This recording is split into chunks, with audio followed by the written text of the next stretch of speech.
Dialogando con el padre Raúl Sánchez. En mi época de estudiante, como seminarista, se estaba hablando en aquella época mucho sobre la nueva era, como novedad, algo que se estaba como descubriendo, vislumbrando, ¿no? Estoy hablando de los años 90, ¿no? Entonces se hablaba con cierta digamos, sorpresa, se hablaba con alguna admiración, con alguna incógnita, todo esto sobre la aromaterapia, todas estas cosas de los cristales, los cuarzos, todas aquellas cosas que era el Feng Shui, el Reiki, la cartomancia, la quiromancia, el poder mental, los maestros ascendidos, Maitreya, Anthony de Melo, Carlos G. Vallés, son dos sacerdotes jesuitas, no, me parece que ambos ya han muerto, sí, Anthony de Melo, por supuesto que él murió, no sé exactamente si ya murió también Carlos G. Vallés, era ya un sacerdote jesuita anciano, muy dados a una espiritualidad bastante extraña, no propiamente católica, con algunos visos católicos. Se hablaba también en aquella época sobre la angelología, nuestro ángel guardián con un nombre especial, bueno, una serie de cosas que podría sonar un poco como fantasioso, ¿no? Como un poco como de ensoñación, esas cosas, y era cautivante, ¿no? Entonces empezó a formarse como una especie como de amalgama entre cristianismo, budismo, prácticas chamánicas, la naturaleza, el naturalismo, las hierbas, las esencias, los aromas, los colores, las velas, los ungüentos, los cuarzos, las cadenas, los péndulos, las velas, los inciensos, etcétera, etcétera. Todo eso era como cautivante y la gente católica que no era fuerte en su fe, gracias al auspicio de los encargados en aquella época de predicar la palabra del Señor, pues no lo hicieron. Entonces en aquella época también hubo una gran salida de personas de la Iglesia Católica a los cultos protestantes, a las sectas protestantes. Bueno, eso es una cosa espantosa si lo miramos con detenimiento. Pero de todas estas cosas que estoy comentando, que fueron cautivadoras en su momento y que siguen cautivando al católico que es de misa dominical pero cree en la reencarnación, que es de misa dominical y pertenece al grupo tal, no es extraño ver a la señora leyendo en las revistas, en los supermercados, qué dice el horóscopo, qué dicen las estrellas. No es extraño que algunas de estas damas de misa dominical prendan esos matutinos por la televisión, ¿no? Donde siempre aparece un psíquico, una psíquica diciendo: Aries, de acuerdo a la posición de los astros, es preferible que no salgas hoy a la calle. Y las señoras ahí atentas. Y después de eso van al grupo porque tienen que estudiar lo que el catequista les puso a que estudiaran. Bueno, y así eso es así, eso no es mentira. Las personas que mi experiencia, recién llegado aquí a los Estados Unidos, ¿no? Pues las señoras que manejaban el grupo X de la parroquia, un grupo bastante conocido a nivel mundial, ¿no? Que se originó en España, ¿no? Este grupo, estas señoras pues practicaban sus hechicerías y sus cosas, pero eso sí iban allá a sus retiros de 3 días y cosas de esas. Esa experiencia de este simple sacerdote. Entonces, parece ser que es una buena combinación de todo ese tipo de sortilegios, de mancias, de adivinación, etcétera, etcétera, y que conjuga muy bien con lo que la Iglesia Católica. ¿Y por qué no? Si no le estamos haciendo mal a nadie. ¿Qué hay de malo en eso? pues podemos aprender, o es que las otras culturas, las otras cosas no tienen algo que enseñarnos. Entonces aparece el eneagrama y vemos a muchas monjitas encantadas con el eneagrama. Muchos sacerdotes felices porque encontraron a su alma gemela con quien entenderse en el grupo sacerdotal. Tú eres 9, congenias conmigo que yo soy 7. Maravilloso, ¿no? Hoy tenemos un retiro, ¿no?, en la finca tal, de la congregación religiosa tal. Ahí vamos a tener un encuentro con la naturaleza a propósito de este ambiente tan maravilloso de la ecología, ¿no?, que es tan actual. Tenemos que integrarnos, relacionarnos con esta cuestión de la tierra, la madre tierra, de donde nosotros salimos, ¿no?, y donde nosotros hemos aprendido muchas cosas, porque es que los indígenas tienen muchas cosas que enseñarnos. No, porque son tradiciones ancestrales, antiquísimas, que tienen un bagaje histórico y cultico impresionante que nos pueden aportar a nuestra vida espiritual. Si no fregues. En materia de espiritualidad, no hay nadie que enseñe a la Iglesia Católica. Nadie. Las otras áreas, culturas, cosas, lo que exista, nos pueden enseñar otras cosas, pero en materia de realidad de Dios, no. Realidad espiritual, no. Realidad de trascendencia, no. Eso lo enseña la Iglesia Católica. Jesucristo no entraba en diálogo para dejarse enseñar. Jesucristo enseñaba. Jesucristo lo que era que escuchaba, observaba. Jesucristo era el maestro, no era el dialogante. Vamos a ir con nuestro dialogante Jesús, no, con nuestro maestro. La iglesia siempre se ha definido como maestra.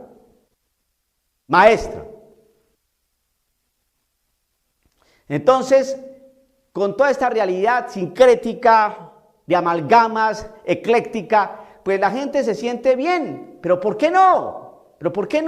¿Qué tiene que yo tenga a mi maestro, no? Y que vaya a misa, y que lea los evangelios. ¿Qué tiene que yo practique el Feng Shui? Es decir, la posición de las cosas en mi casa, cuadros, objetos, muebles, que tienen que estar en determinada posición, de acuerdo al sol, de acuerdo a la salida, de acuerdo a la luna, para que me traiga buena energía. Y así la gente se mueve. Ay, esa gente que carga ese cristalito allí, el cuarzo, o que carga esas pulseras de cobre. O incluso aquellos que cargan el escapulario de la Virgen del Carmen, ese café, y está ya raído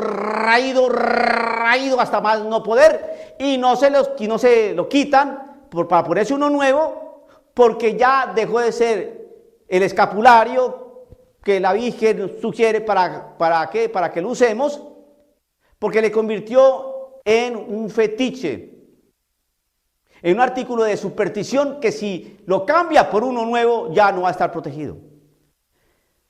Esa es la vida de los creyentes, de muchos creyentes, las famosas mandas.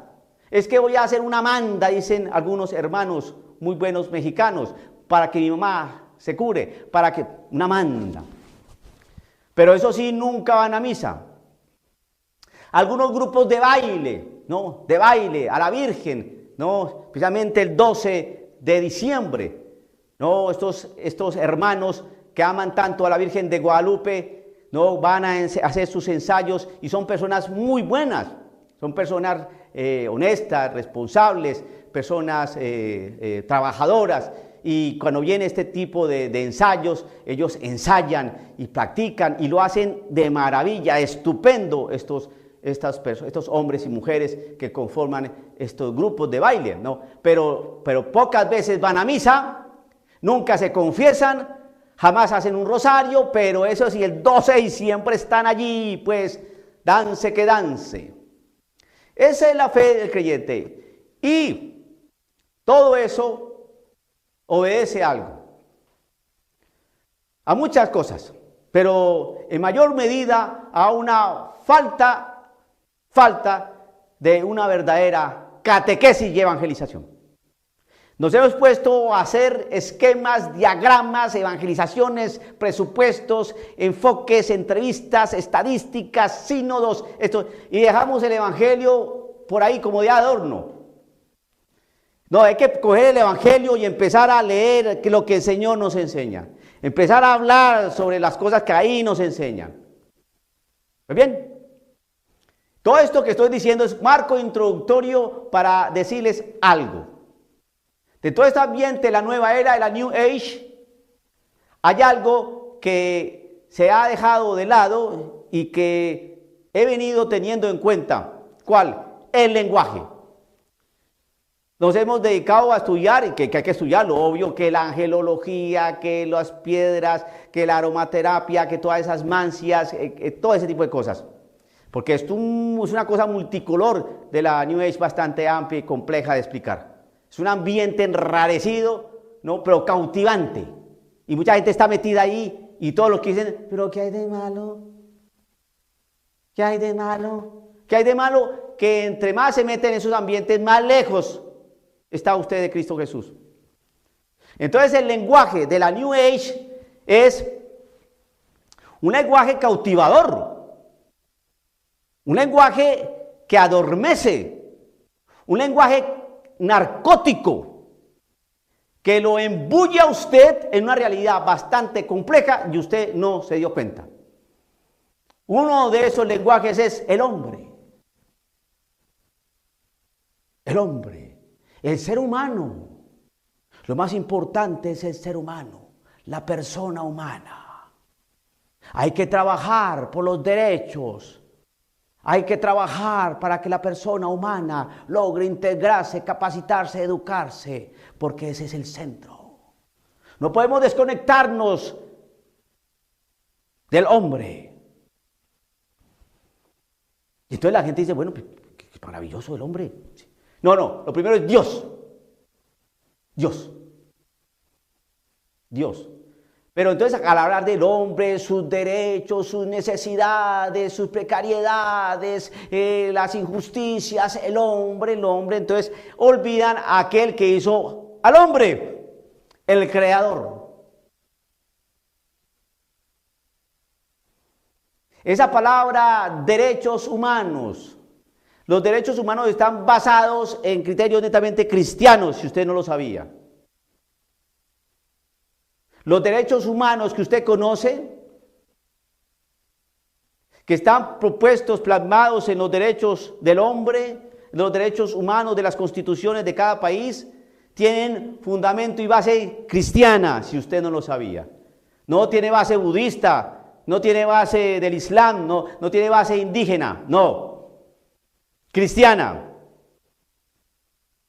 Cuando usted escucha hablar mucho, ojo que yo le estoy dando unas pistas acá.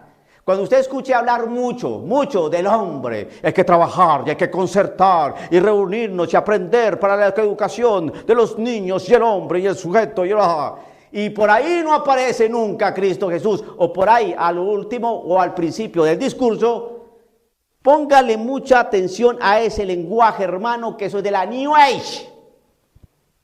Eso es gnóstico. Eso no es cristiano y mucho menos católico. Le doy esa pildorita para que usted ponga atención donde usted vaya, encuentros de fe, a la iglesia, una catequesis. Ponga mucha atención, porque por ahí empieza a hacer ejercicio todo el que sustenta la New Age, que sabemos quién es. De manera de caricatura lo pintan rojo, con cuernos y con un tridente. Pero es una caricatura y es una burla a lo que verdaderamente entraña ese ser de perdición, maléfico y hediondo. Despierte, hermano, ponga atención a lo que escucha. Ponga atención, hermano, a enseñan. ¿A usted no se le hace curioso que en todas estas telerevistas por la mañana, matutinas, cuando aparece alguien que les va a hablar sobre hoy la suerte, hoy los astros, según el horóscopo? ¿Por qué hablan de eso? Y aparece por ahí esos señores, namaste, y enseñando posición de yoga y posición... ¿Qué es eso? Cuando estas programas matutinos llega la Navidad, la alegría de este tiempo maravilloso, tiempo de amor, tiempo de cercanía, tiempo de amistad, para que juntos nos comportamos una bonita cena y nos abracemos, porque toda esa alegría en Navidad. Sí. Happy Holidays Season. Sí. Oiga, ¿y por qué festejan la Navidad? ¿Cree que van a hablar de Cristo Jesús? No, pues tú ya está entendiendo las cosas. Mucho cuidado con los lenguajes, hermano. Mucho cuidado con los lenguajes ahora que van a hacer encuentros y cosas. Mire que van a hablar del hombre, para el hombre, con el hombre. Y Cristo Jesús no ni lo van a mencionar. Por ahí si lo mencionan van a nombrar un Dios por ahí. Un Dios vaporoso, etéreo, muy complejo de entender. Ponga atención, hermano católico. Que el Señor lo bendiga. Dialogando con el Padre Raúl Sánchez.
Un saludo muy cordial a todos ustedes, queridos amigos que nos observan por estas redes sociales.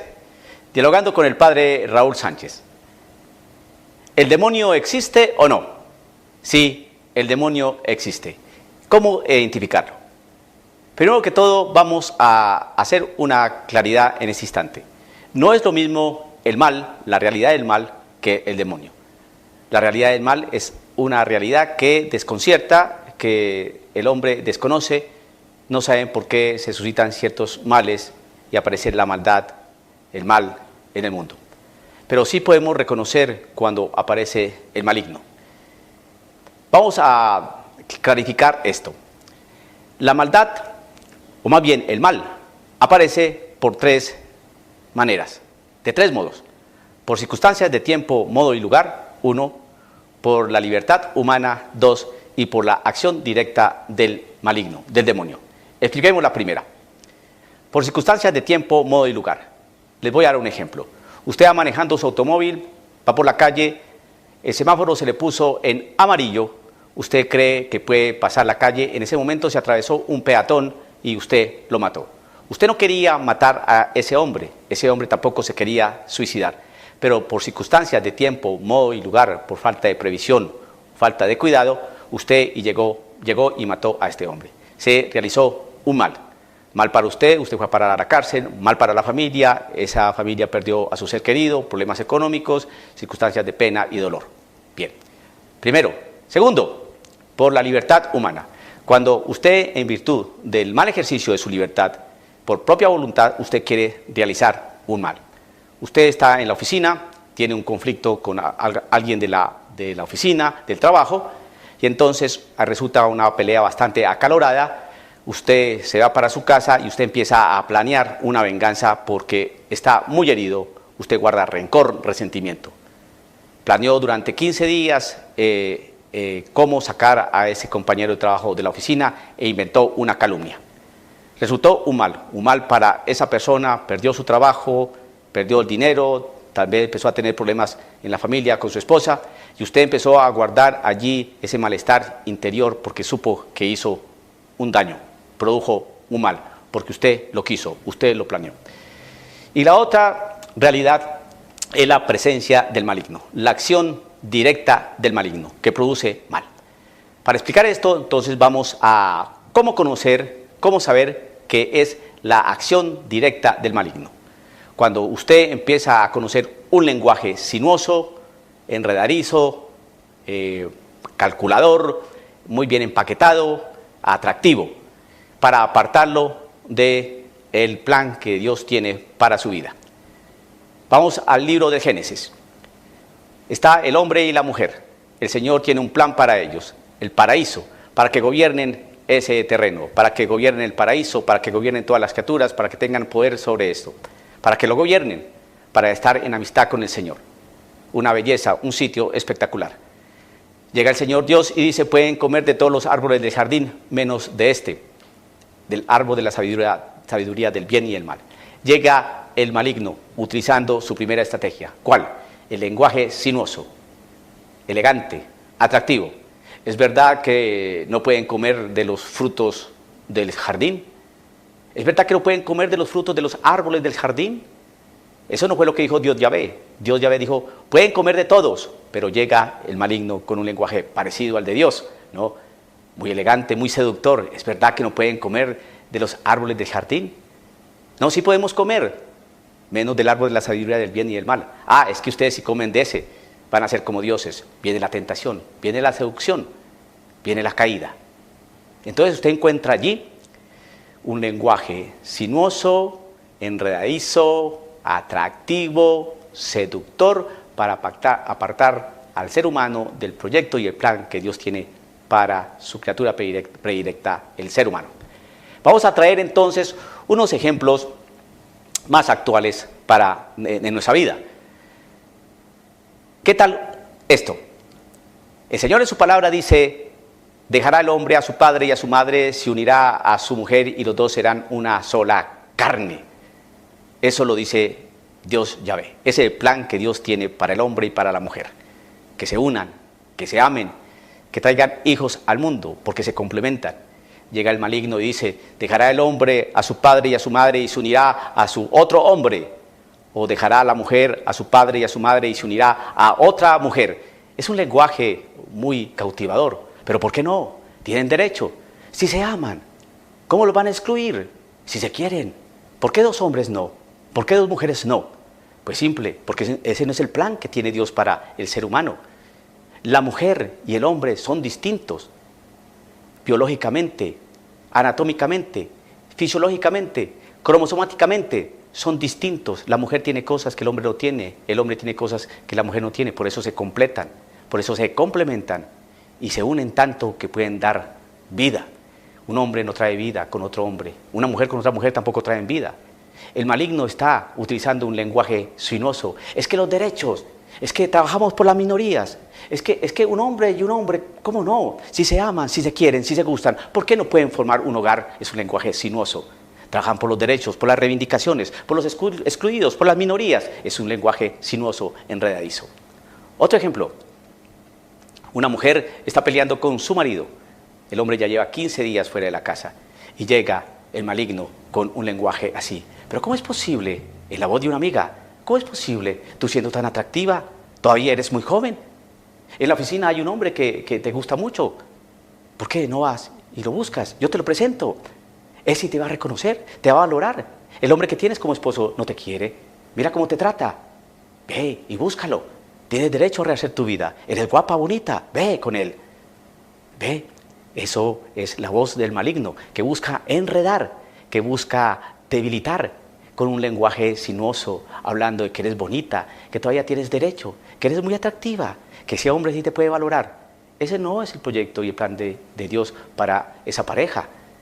El plan de Dios que tiene para ese matrimonio es que se reconcilien, que dialogan. Sí es cierto que hay hombres muy crueles que tratan muy mal a su mujer Y la iglesia aconseja que en virtud, después de un trabajo, de que puedan reorientar su matrimonio, que puedan sanar esas heridas, pero que ya después de trabajar todo eso no se puede, la iglesia aconseja, Cristo en la voz de la iglesia que Él edificó, la iglesia dice, entonces es mejor que se separen y que cesen la cohabitación.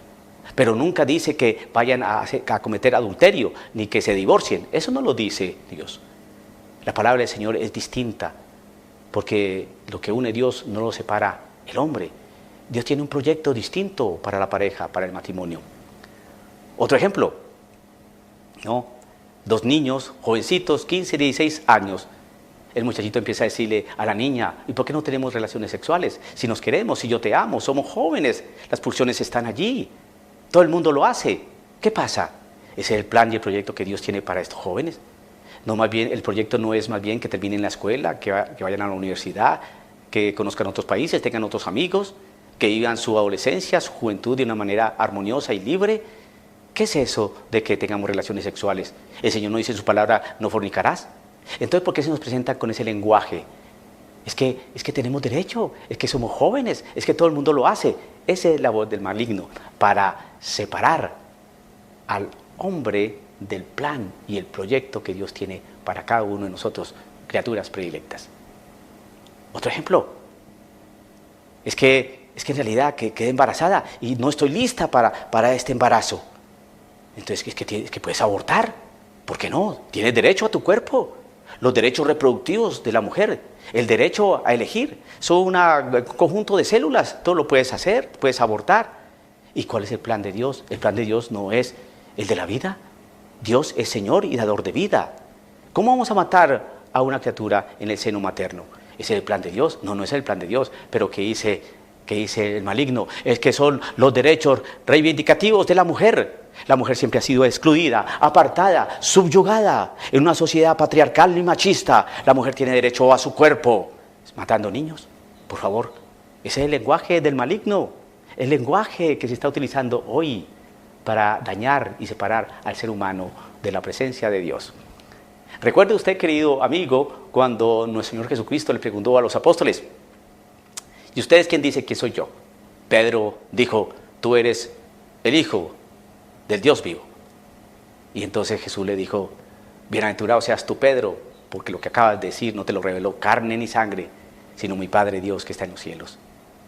Y minutos seguidos, el Señor dice, tengo que subir a Jerusalén, y allí las autoridades romanas me van a maltratar, las autoridades judías me van a maltratar, me van a ofender, me van a dar muerte, me van a llevar a la cruz.